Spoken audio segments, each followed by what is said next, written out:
Hello classmate बच्चों, आज हम पढ़ेंगे आपकी हिंदी व्याकरण की बुक से संज्ञा के विकार कारक।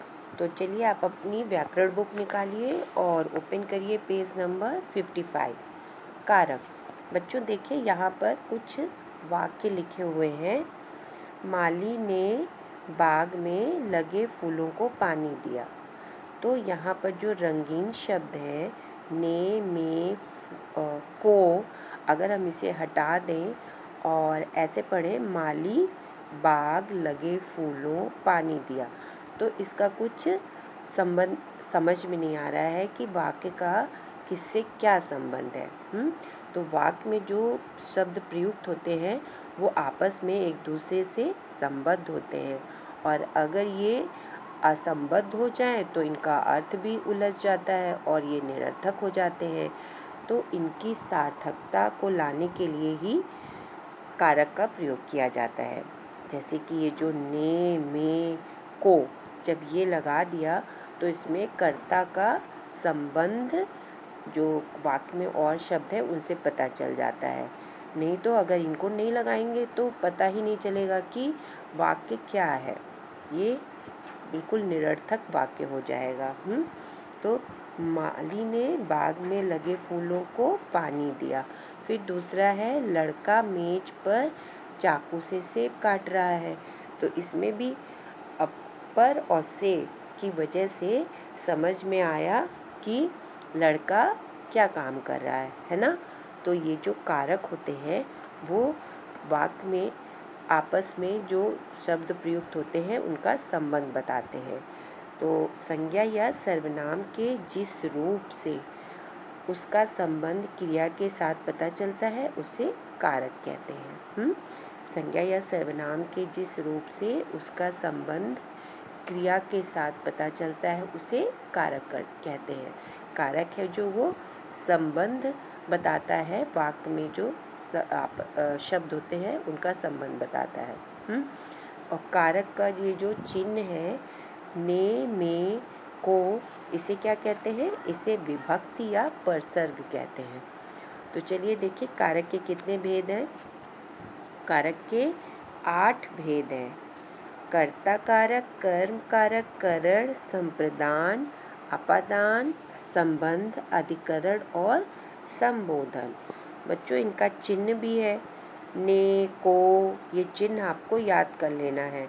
कर्ता ने कर्म को करण से, संप्रदान के लिए, अपादान से अलग, संबंध का के की, अधिकरण में पर और संबोधन हे अरे। तो आपको ये याद कर लेना अच्छे से। और इसका थोड़ा सा डिटेल आपको बता दूं, बुक में नहीं दिया हुआ है। कर्ता कारक क्या होता है? कर्ता कारक वही होता है जो कर्म करता है ना, जो क्रिया करता है, तो उसे कर्ता कारक कहते हैं। संज्ञा या सर्वनाम के जिस रूप से क्रिया को करने वाले का बोध होता है उसे कर्ता कारक कहते हैं। जैसे कि इस समय आप लोग पढ़ रहे हैं तो आप ही तो कर्ता कारक हुए, है ना। और इसका चिन्ह क्या है? ने। मोहन ने खाना खाया। फिर दूसरा है कर्म कारक। कर्म कारक क्या होता है? कर्ता के द्वारा की जा रही क्रिया, जो कर्ता क्रिया करता है उसका प्रभाव जिस वस्तु पर पड़ता है वह कर्म कारक कहलाता है। और कर्म कारक का चिन्ह है को। तो इसका है दादाजी ने बच्चों को खिलौने बांटे। ठीक है। फिर करण कारक है। करण कारक का क्या मतलब है? जिसकी सहायता से कर्ता कोई काम करता है। किसी वस्तु या किसी भी चीज़ से कर्ता जो भी काम करता है उसको करण कारक कहते हैं। जैसे कि माँ ने चाकू से सब्जी काटी। माँ चाकू से सब्जी काटती है और इसका चिन्ह है से। तो नेक्स्ट है संप्रदान कारक। संप्रदान कारक वह होता है जैसे कि कोई किसी के लिए कार्य करता है, कोई किसी के लिए कार्य करता है उसको क्या कहते हैं? संप्रदान कारक। जैसे कि माँ बच्चों के लिए खिलौने लाई, इसका वो है विभक्ति परसर्ग। इसका चिन्ह क्या है? को, के लिए, है ना। तो किसी के लिए कुछ काम करने को ही संप्रदान कारक कहते हैं। फिर अपादान कारक क्या होता है? अपादान कारक का चिन्ह क्या है? से, अलग होना। तो अपादान का है जिससे किसी वस्तु के गिरने या अलग होने का बोध हो, उसे अपादान कारक कहते हैं।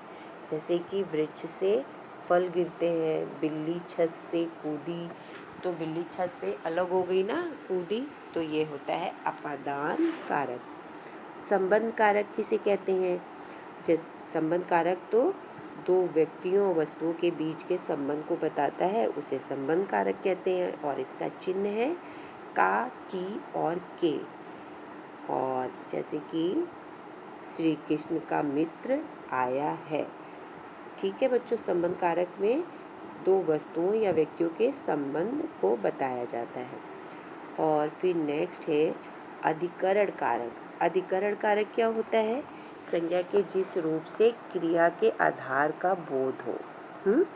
संज्ञा के जिस रूप से क्रिया के आधार का, क्रिया करने का जो आधार होता है उसका बोध हो, उसे अधिकरण कारक कहते हैं। जैसे कि मछलियाँ तालाब में तैर रही हैं, पिताजी कुर्सी पर बैठे हैं, है ना। तो इसका जो चिन्ह है वो क्या है? में, पर। फिर संबोधन कारक। संबोधन में तो जैसे किसी को बुलाया जाए, जिस शब्द से किसी को संबोधित किया जाए, उसे संबोधन कारक कहते हैं। और इसका चिन्ह है हे, अरे, ओ, ये सब इसका चिन्ह है। इसमें किसी को संबोधित किया जाता है, उसी को संबोधन कारक कहते हैं। तो बच्चों आज आपने ये कर लिया है, आपको कारक पता चल गया। अब इसका अभ्यास कार्य कर लेते हैं हम लोग। अभ्यास कार्य में क्या क्या चीज़ें हैं? देखिए यहाँ पे पूछा है कारक के भेद, तो कारक के 8 भेद हैं। और कारक की विभक्ति का दूसरा नाम क्या है? परसर्ग। का, के की विभक्ति चिन्ह है संबंध कारक का। ये जब आप याद कर लेंगे विभक्ति चिन्ह कौन सा कारक है और उसका क्या विभक्ति चिन्ह है, तो आपको अच्छे से पता चलेगा। का, के, की, ये विभक्ति चिन्ह किसका है? संबंध कारक का है। और ये निम्नलिखित प्रश्नों के उत्तर दीजिए, तो ये आप कर भी सकते हैं। कारक किसे कहते हैं ये दिया हुआ है। और कारक के भेद, नाम व चिन्ह। कारक के भेद 8 है, उसका नाम भी इसमें दिया हुआ है, यहाँ पर दिया हुआ है ना इसका नाम। ये कारक के भेद और कारक का चिन्ह, तो ये आप कॉपी में लिख लीजिएगा और इसकी परिभाषा को भी लिख लीजिएगा, इसमें लिखी हुई है। फिर है नेक्स्ट, निम्नलिखित वाक्यों में उचित कारक चिन्ह लगाकर पूरा कीजिए। नंबर 3 पर देखिए। क, सुलेखा ने चाकू से फल काटे। ख में है वह पेंसिल से लिख रहा है। फिर पेंसिल से लिख रहा है, तो ये कौन सा कारक हो गया बताइए? करण ना। और सुरेखा ने चाकू से, तो ये भी कौन सा हुआ? करण कारक। फिर यह पुस्तक मेरे भाई की है, तो यह पुस्तक मेरे भाई की है, ये भी संबंध कारक है। पिताजी कमरे में है, तो ये है अधिकरण कारक। रमा का भाई विदेश में रहता है। अतुल छत पर टहल रहा है। वह विपाशा के लिए हार लाया। के लिए हार लाया संप्रदान कारक है ना, किसी के लिए कुछ काम किया, तो ये संप्रदान कारक। जब आप इसे याद कर लेंगे और इसके चिन्ह को भी याद करेंगे तो आपको सब जल्दी से समझ में आ जाएगा। अब यहाँ पर है रेखांकित शब्दों के कारक के भेद लिखिए। छत पर चलिए कुछ तो हवा लगेगी, ये कौन सा कारक है? छत पर चलिए। पर, में, ये कौन सा है? क्रिया का आधार, जो क्रिया का आधार होता है, तो ये अधिकरण हो गया। बच्चा खिलौनों से खेल रहा है, ये किसी चीज़ से खेल रहा है ना, जैसे माँ ने चाकू से फल काटे और आप पेंसिल से लिख रहे हैं, बच्चा खिलौनों से खेल रहा है, से, तो ये करण कारक हो गया। सुधा का व्यवहार प्रशंसनीय है, तो यहाँ पर संबंध कारक होगा। पुस्तकालय में पुस्तकें होती हैं, तो ये भी अधिकरण कारक है ना। पुस्तकालय में पुस्तकें होती हैं। तुम्हारा भाई कहाँ गया? तुम्हारा भाई, तो इसका मतलब है संबंध कारक है ना, संबंध बता रहा तुम्हारा भाई कहाँ गया। ठीक है बच्चों, तो आज आपने कारक में ये सब आप कॉपी में करेंगे और जो बुक में है उसे आप बुक में करेंगे।